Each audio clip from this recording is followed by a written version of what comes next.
iyo ra'iisul wasaarayaal badan oo xaafadana oo khaatumo la soo noolaa xilliyadeedii iyo duruufeedii ayaa horta aniga igu horreeyay oo saas maa haddii qaarkood intay warqad qoreen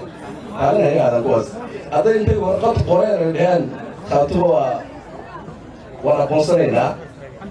haddana ay ka daba tagaan ay jeexjeexeen qaarkoodna ay ku adkaatay oo ay dhaheen war waa su-aal adiga naga daaye anigu horta warqadiina waa qoray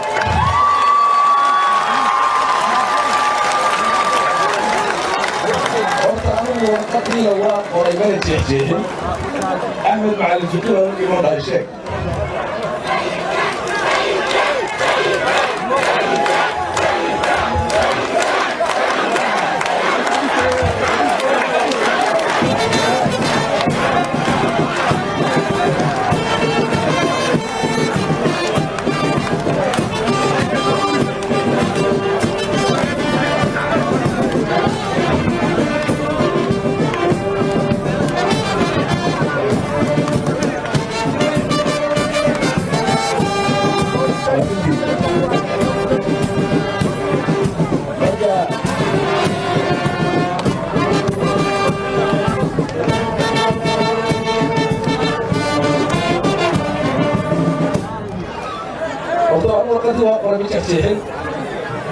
su-aashiina waa ka jawaabay waa aniga caawa xitaag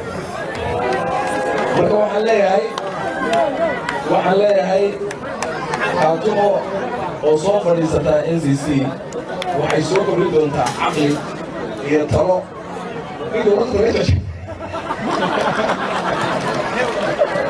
markhaatiga nool waxaan rabaa SNC waxay soo kordhin doontaa khaatumo waxay lagu soo kordhin doontaa Soomaaliya lagu soo kordhin doontaa caqli iyo ciidan iyo maskax iyo sharaf iyo karaamo iyo midnimo ay soo kordhin doontaa Soomaaliya waa mid meel kastoo joogaan dadka Soomaaliyeed waa dad walaalo oo mid ah meel kastana waxaa calan u ah calankaas buluuga ah gobollada waqooyi oo ay magaalada Hargeysa kow ka tahay oo ay tahay magaalada ugu qiimaha badan magaaladii calanka laga taagay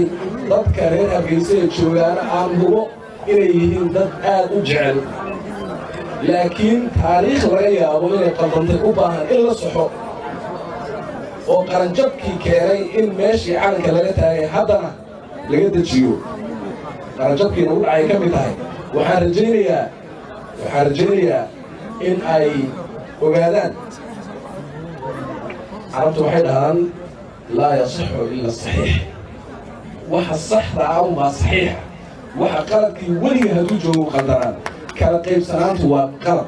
midnimaduna waa sax ayadaana asala ayadaa way isugu imaan doonaan ayada ayuu khayrku ku jiraa shartuna tafaruqa iyo kala tagga ayay ku jirtaa waxaan ugu yeelaynaa dhammaan dadka walaalaha ee magaalada Hargeysa ee qiimaha badan ay ugu horrayso midnimada ayagaa midnimada u soo aasay ayagaana ka mid ahaa dadkii hormuudka ahaa calankuna meeshaasuu ka istaagay markii ugu horraysay deedna uu ka soo faafay meeshii uu ka istaagay ka soo faafay baan rabnaa haddana mar kale asagii oo dheerar badan insha Allah inuu ka istaago waxaan rajaynayaa inay ogaadaan walaalaheed khaatumo state ama khaatumo oo calankii buluuga ahaa ee la wada lahaa ku soo noqotay micnaheedu ma aha inay isnaceen inay kala fogaadeen midna ma aha bal waa jidkii saxda ahaa ay ku soo laabatay marka hadday jidkii saxda ku soo laabatay kullina waa lagu dayn doonaa insha Allah jidkii saxda lagu soo laaban doonaa waxaan diyaar u nahay wixii qaldamay ee anagu qaldin kuwii naga waaweynaa ee naga horreeyey ay qaldeen hadday hadduu qaldamay qalad baa jireen dabcan wuu jiraaya hadduu qaladkaas waxaan diyaar u nahay annagu inaan saxno waxaan diyaar u nahay walaalada inaan la fadhiisanno waxaan diyaar u nahay inaan u tagno waxaan diyaar u nahay inaan u tanaasulno waxaan diyaar u nahay in aan consenska iyo waxyaabahay dareemayaan oo dhan inaan si nabada oo walaaltinimo oo midnimo kula xalino oon ku xalinaan rabnaa waxaan rabnaa colaadda dhacday ee halkan ka dhacday wixii dhacay waa tegey waxa soo socdaa muhiim ah in xoogga la saaro waxay noo sheegeen noo muujiyeen noo caddeeyeen culimihii caamo madax gabdho wiilal dhammaan dadka reer Khaatumo inay ayagoo weliba sheeganaya wax badan haddana inay diyaariyeen liqaan in ay ka hormarinayaan midnimada iyo nabadda waxaan rabnaa in laga qaato dowladda federaalka ee Soomaaliya waxay hogaaminaysaa faylkaas nabadda iyo midnimada waxaan rabnaa in wixii dhacay laga dhaqtamo la xalliyo Soomaali isdisha Soomaali islaysa xiiso uma qabno marka aad iyo aad ayaad u mahadsantihiin dhammaantiin mar kale waan u mahadcelinayaa runtii